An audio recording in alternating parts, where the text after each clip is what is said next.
এখন যে দেখতে হবে যে আমাদের এখানে যে টেকনিশিয়ানসের এই পলিসিসগুলো কেন এরকম, এর সবথেকে প্রধান যে কারণ সেটা হচ্ছে যে আমাদের এখানে কাজ নেই এর বাই প্রোডাক্ট, যেমন রাহুল মুখার্জিও কাজ নেই এর বাই প্রোডাক্ট টেকনিশিয়ানসরাও।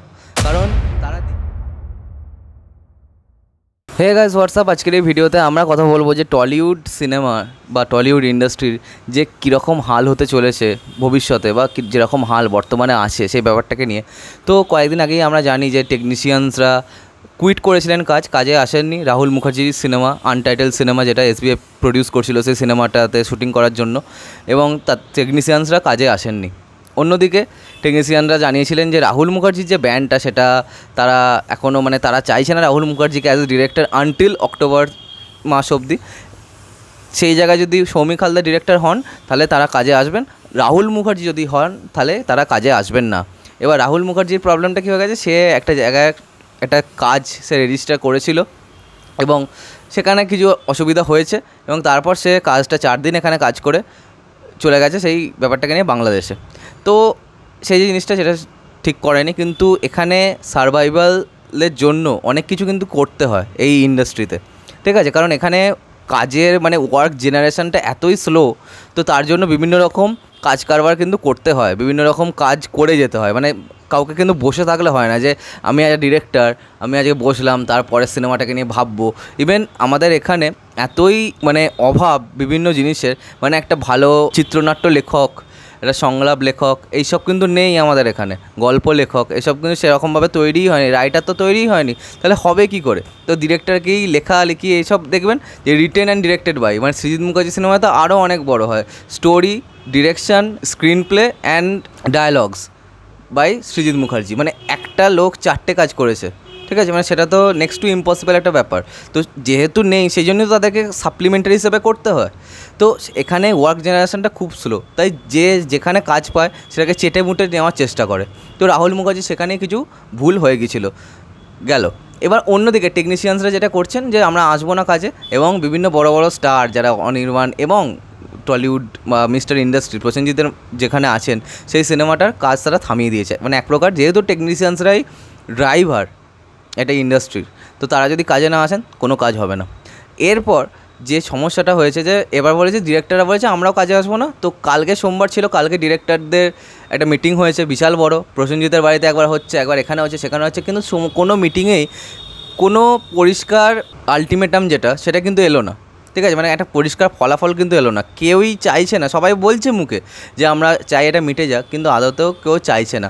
এবার ব্যাপারটা কি, টেকনিশিয়ানসদের বিভিন্ন রকম রেগুলেশনস আছে, পলিসিস আছে, সেগুলো ডিরেক্টরসরা মানতে চাইছে না, প্রডিউসাররা মানতে চাইছে না, এবং সেগুলোতেও অনেকখানি একটা সমস্যা আছে। এবার আমাদেরকে দেখতে হবে যে সেই সমস্যাটা কেন, যে একটা সিনেমা যখন হচ্ছে ফেডারেশন থেকে ঠিক করে দেওয়া হচ্ছে যে আমাদের কতগুলো করে লোক দরকার, ঠিক আছে।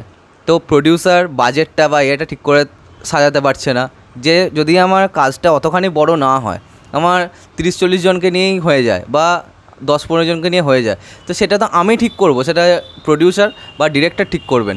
কিন্তু সেটা তো টেকনিশিয়ানসদের যে গিল্ড, সেখানে তো তাদের ঠিক করার কোনো যৌক্তিকতাই নেই, তাই না? আমার কাজ হবে, আমি বাড়ি বানাবো, ঠিক আছে, অন্যদিক থেকে একটা ইউনিয়ন এসে বলে দিচ্ছে কতগুলো করে মিস্ত্রি লাগাতে হবে, এরকম একটা ব্যাপার, ঠিক আছে।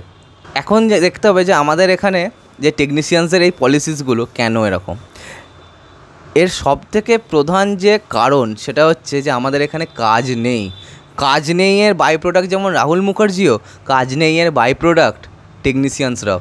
কারণ তারা দেখছে যে যতক্ষণ না আমরা এতগুলো করে কাজ করছি বা এতজন, মনে করুন একটা জায়গায় কাজ নেই, আমার 40 জনকে নিতে হবে, তাহলে 40 জনই টাকাটা চাড়িয়ে ছুড়িয়ে পাবেন। কিন্তু যখন দেখছে 15টার লোকে কাজ হয়ে যাবে, তাহলে বাকি যে 25 জন তারা কি করবে? তাদের তো কোনো কিছু করার নেই, তারা তো কাজ পাচ্ছে না। তো সেই জন্যই টেকনিশিয়ানসদের যে গিল্ডটা তারা এরকম ঠিক করেছে যে আমরা সবাইকেই পুশ করে দেবো, ঠিক আছে। তো এই একটা কেস এখানে চলছে অনবরত একভাবে, ঠিক আছে। এবার বিভিন্ন রকম মনিটারি ইস্যুস আছে, ঠিক আছে। তাহলে লজিস্টিক্সের খরচাটা বেড়েই যাচ্ছে, কেন না কাজ নেই। তার জন্য দায়ী কে? তার জন্য দায়ী তো আমরা সবাই, ঠিক আছে। যারা ইন্ডাস্ট্রির সাথে যুক্ত আছেন তারা সবাই হচ্ছে এর জন্য দায়ী। কেউ এর দোষ তার দোষ এরকম করলে হবে না। যখন কাজ নেই, ওয়ার্ক জেনারেশন যখন কমছে, তাহলে এটার দোষটা সবাইকার। এবার যখনই টেকনিশিয়ানসরা এরকম করছেন বা এতজন যে ইউনিট নিতেই হবে এরকম করছেন, তার জন্য বাইরে থেকে যে কাজগুলো হতো সেগুলো কিন্তু আসছে না। কলকাতাতে এর আগে অনেক ভালো ভালো সিনেমা শ্যুটিং হয়েছে। রিসেন্ট টাইম আমি বলছি কাত্তির মতো সিনেমা কিন্তু শ্যুটিং হয়েছে, থালাপতি বিজয়ের সিনেমা, ঠিক আছে। সেখান থেকে বাংলা শিল্পীরাও অভিনয় করেছেন এবং টেকনিশিয়ানসরাও অনেকখানি বাঙালি ছিলেন, ঠিক আছে, সেই সিনেমাটায়। কিন্তু এখন সেরকম ব্যাপারটা হয়ে যাচ্ছে। তো এবার এই যে কেসটা, এটা সলভ কী করে হবে আমাদেরকে তো এটা বুঝতে হবে। এবার টেকনিশিয়ানসরা আজকে কাজে আসছেন না, এরা কাজে আসছেন, তারা কাজে আসছেন, সবাই সবাইকে দোষারোপ করছে। কেউ কিন্তু মানে অসম্মান না করে দোষারোপ করে যাচ্ছে, ঠিক আছে। এবার সবাই আসলে এখানে মূল উদ্দেশ্যটাই হচ্ছে আখের গোছানো, কারণ কেউ গ্রেটার গুডের কথা ভাবছে না। সবাই একটা ছোটো লক্ষ্যের দিকেই তাকিয়ে আছে এবং একটা ছোট্ট জিনিসের কথা ভাবছে।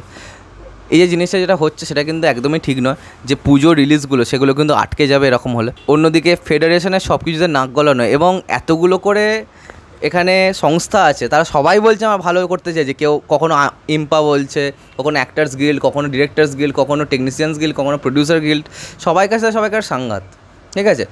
তো এই যে ব্যাপারটা না কীরকম একটা হাস্যকর, মানে এতগুলো ইউনিয়ন যখন চাইছে তখন তারপরেও কিন্তু কিছু হচ্ছে না। মানে ইউনিয়ন আমরা যেরকম দেখেছিলাম, যেহেতু আমাদের যেরকম বিজনেস আছে, আমার ব্যক্তিগত কথা বলছি, যে যদি কোনো জায়গায় ইউনিয়ন থাকে, আমি দেখেছি এর আগে বিভিন্ন জায়গায় ফেস করেছি যে তারাই ঠিক করে দেয়। এটা কিন্তু হয়, এটা কিন্তু আমি দেখেছি যে তা ইউনিয়ন থেকেই ঠিক করে দেয় যে কতগুলো করে লোক একটা লোক নেবে, ঠিক আছে। মানে আমার যদি দরকার নাও হয় তাহলে আমার কতগুলো করেই লোক নিতে হবে। এটা হয়েছে বিভিন্ন জায়গায়, আমাদের এই সাইডে কিন্তু হয় এরকম। কিন্তু এই যে জিনিসটা যেটা হচ্ছে সেটা কখনোই ঠিক না এবং আমার মনে হয় দোষ দুজনেরই আছে। যদি রাহুল মুখার্জিকে সরিয়ে কদিনের জন্য যদি ডিরেক্টর না রেখে যদি পাল্টে দেওয়া যায়, কাজটা যদি থরলি শুরু করা যায়, তাহলে আমার মনে হয় ব্যাপারটা ভালো হবে। কিন্তু সেক্ষেত্রে আবার ডিরেক্টরসের অপমান হবে এবং অন্যদিকে যদি টেকনিশিয়ানসরা কাজ না করেন তাহলে কিন্তু অনেক রিলিজ বন্ধ হয়ে যাবে।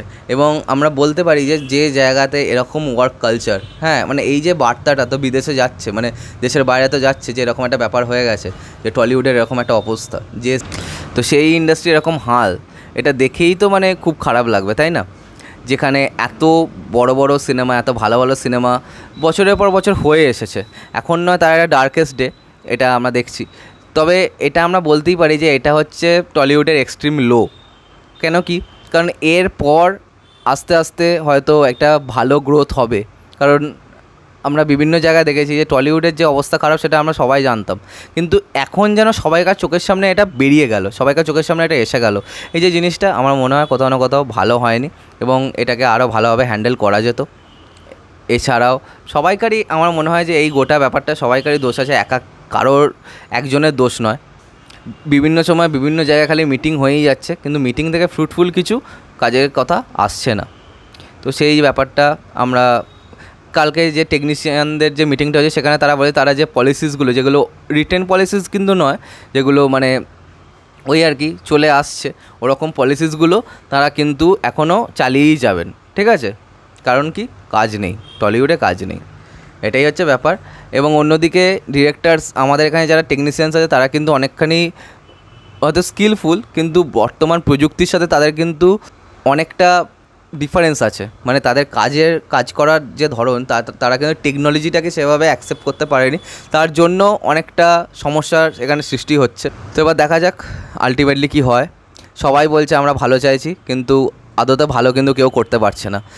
এখনও বড় বড় সিনেমা বাকি আছে, খাদানের মতো সিনেমা লাস্ট শিডিউলটা বাকি আছে, যেটা মনে হয় প্রায় জলেই গেল। অন্যদিকে SBF-এর পুজো রিলিজটা আছে, ঠিক আছে। তো এবার দেখা যাক আলটিমেটলি কী হয়। আশা করি যা হবে ভালোই হবে। আজকের মতো ভিডিওটা এখানে শেষ করলাম। কমেন্ট করে জানাও যে তোমাদের কী বক্তব্য এই ব্যাপারটাকে নিয়ে, আর সাবস্ক্রাইবটা প্লিজ করে দাও যাতে আমার সাথে তোমাদের আবার দেখা হয়। Bye bye.